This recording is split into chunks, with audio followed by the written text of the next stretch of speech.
So hello guys, कैसे हैं आप लोग। चलिए इस वीडियो में बात करते हैं 10 इम्पॉर्टेंट रेशियोज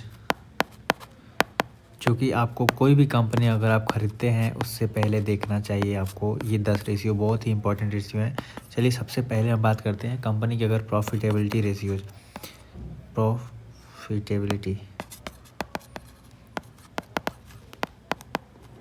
प्रॉफिटेबिलिटी रेशियो में आपको दो रेशियोज देखने हैं।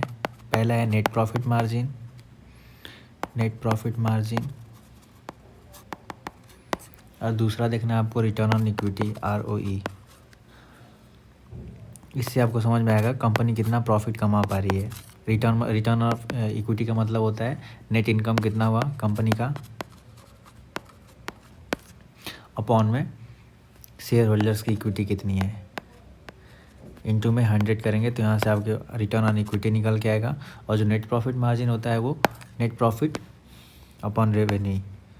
कंपनी ने कितना नेट प्रॉफिट कमाया है अपॉन में कंपनी का रेवेन्यू कितना है उसका इंटू 100 करेंगे तो यहाँ से आपको नेट प्रॉफिट मार्जिन रेशियो मिलेगा और यहाँ से आपको ROE मिलेगा। ये आपको कंपनी की प्रॉफिटेबिलिटी के बारे में बताता है। अगर ये अच्छे रेशियोज है तो इसका मतलब कंपनी अच्छा खासा प्रॉफिट कमा रही है जितने पैसे लगा रही है उस पर।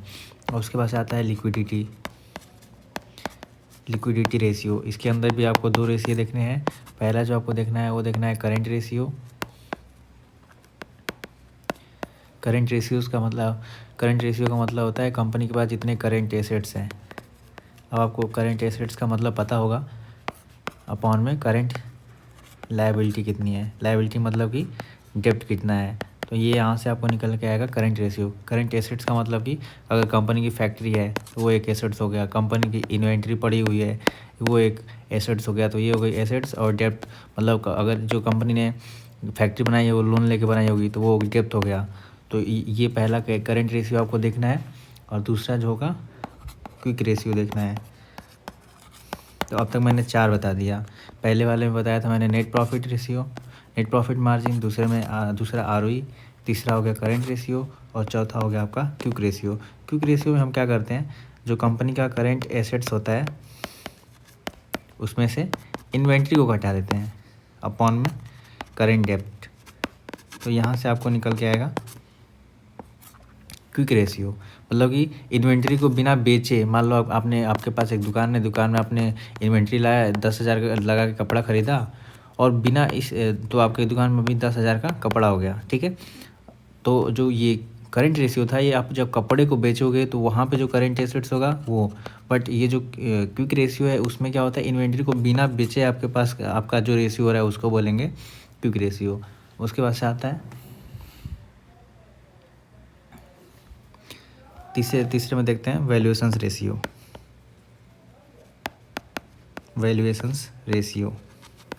अब इस वैल्यूएशंस रेशियो में आपके पास आता है PE रेशियो और दूसरा है PB रेशियो, जो कि होता है प्राइस टू बुक वैल्यू और ये होता है प्राइस टू अर्निंग। मतलब कि शेयर का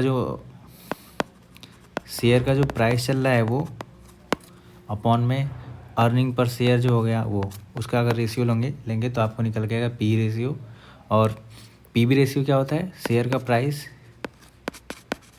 अपॉन में बुक वैल्यू पर शेयर। ये हो गया आपका प्राइस टू बुक वैल्यू। मतलब कि ऐसा प्राइस टू बुक वैल्यू को आप इस तरीके से समझ सकते हैं कि एक कंपनी को पूरा बेचा जाए तो कितना होगा, कंपनी के टोटल एसेट्स कितने हैं। ठीक है, उसको बोला जाता है बुक वैल्यू। अब आते हैं चौथे नंबर पे, जो कि हो गया इफ़िशियंसी रेशियो। इफ़िशियंसी रेशियोज में आपके पास कौन कौन से रेशियोज हैं। पहला हो गया asset turnover ratio.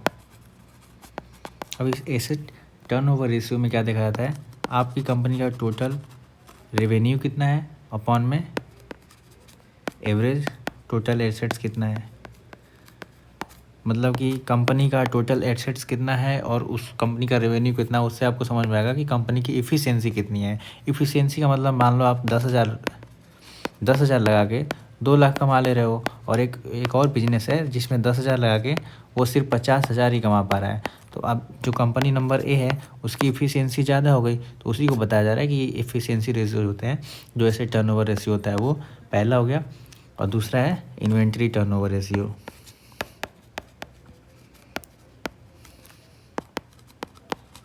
Inventory turnover ratio, तो इससे भी आपको समझ में आ रहा है, आपने 10,000 का कपड़ा ख़रीदा और मान लो उसका आप महंगे दाम पे बेच रहे हो, तो 10,000 का ही कपड़ा जो था आपने उसको 40K में बेच दिया, तो 30,000 आपके दुकान का प्रॉफिट हो गया। अगर और आपके पास अगर दूसरा कोई दुकान है जिसमें 10K लगा के सिर्फ 20K ही प्रॉफिट हो रहा है, तो यहाँ पे आपको सिर्फ 10K का प्रॉफिट हुआ। तो सब दिख रहा है, आपने जो इन्वेंट्री लगाई, आपके पास जो कपड़े खरीद के रखे थे, उसकी जो टर्नओवर रेशियो है वो यहाँ पे ऊपर वाली कंपनी का ज़्यादा है और नीचे वाली का कम है। तो ये इफ़िशियंसी ही एक तरीके से बता रहा है। तो इसका जो फार्मूला होता है वो क्या होता है, cost of goods sold upon average inventory.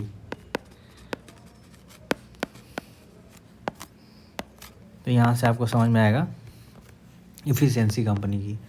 अब आते हैं लेवरेज रेशियो का, जो लास्ट वाला है। आप कंपनी देख रहे हो तो उसका सब कुछ देखना होता है, इसलिए हम लेवरेज रेशियो के बारे में बात करते हैं। लेवरेज रेशियो में आ गया आपके पास डेब्ट टू इक्विटी रेशियो।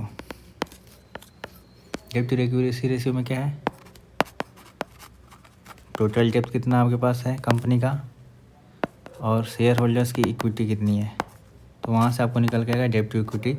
जिस कंपनी का डेब्ट टू इक्विटी कम है वो कंपनी गुड मानी जाएगी, जिसका ये ज़्यादा है उसको बोला जाएगा कि उसमें रिस्की इन्वेस्टमेंट हो सकता है। दूसरा जो इसका रेशियो आ गया इंटरेस्ट कवरेज रेशियो।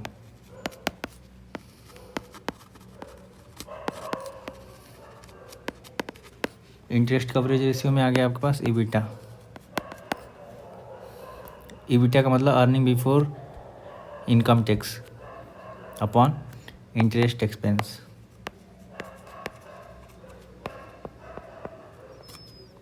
तो ये हो गया आपका इंटरेस्ट कवरेज रेशियो। तो ये मैंने बता दिया आपको 7वां नंबर, और ये हो गया आपका 8वां नंबर रेशियो, और ये ऊपर वाला इन्वेंट्री वाला 6 नंबर, एंड ये हो गया आपका 5th number asset turnover ratio. नहीं, मैंने टोटल 10 बता दिए हैं। आप देख सकते हो इसका, अगर आप समरी देखना चाहते हो तो समरी यहाँ पे मैं आपको लिख के दिखा देता हूँ। ये कोई भी कंपनी अगर आपके पास, आप उसका फंडामेंटल एनालिसिस करना चाहते हो तो इन रेशियोज़ को ज़रूर से ज़रूर देख लेना। Fundamental analysis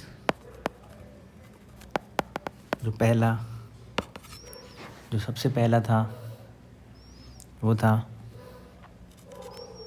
net profit margin, जो दूसरा था रिटर्न ऑन इक्विटी, तीसरा जो था करेंट रेशियो, चौथे नंबर का जो स्टॉक है वो है क्विक रेशियो, 5वें नंबर का जो स्टॉक है वो है डेब्ट टू इक्विटी रेशियो, 6ठे नंबर का जो स्टॉक है वो है इंटरेस्ट कवरेज रेशियो। फिर से एसेट टर्नओवर रेशियो, 8वें नंबर का जो स्टॉक हो गया इन्वेंटरी टर्नओवर रेशियो, और जो 9वां हो गया वो पी रेशियो, एंड जो 10वां हो गया प्राइस टू बुक वैल्यू। तो ये 10 इंपॉर्टेंट रेशियोज हो गए। So thank you, please subscribe my channel. ऐसी बहुत सारी वीडियोज़ आती रहेंगी। मैं बहुत सारी प्लानिंग कर रहा हूँ कि अच्छे वीडियोज़ बनाए जाए। तो धन्यवाद।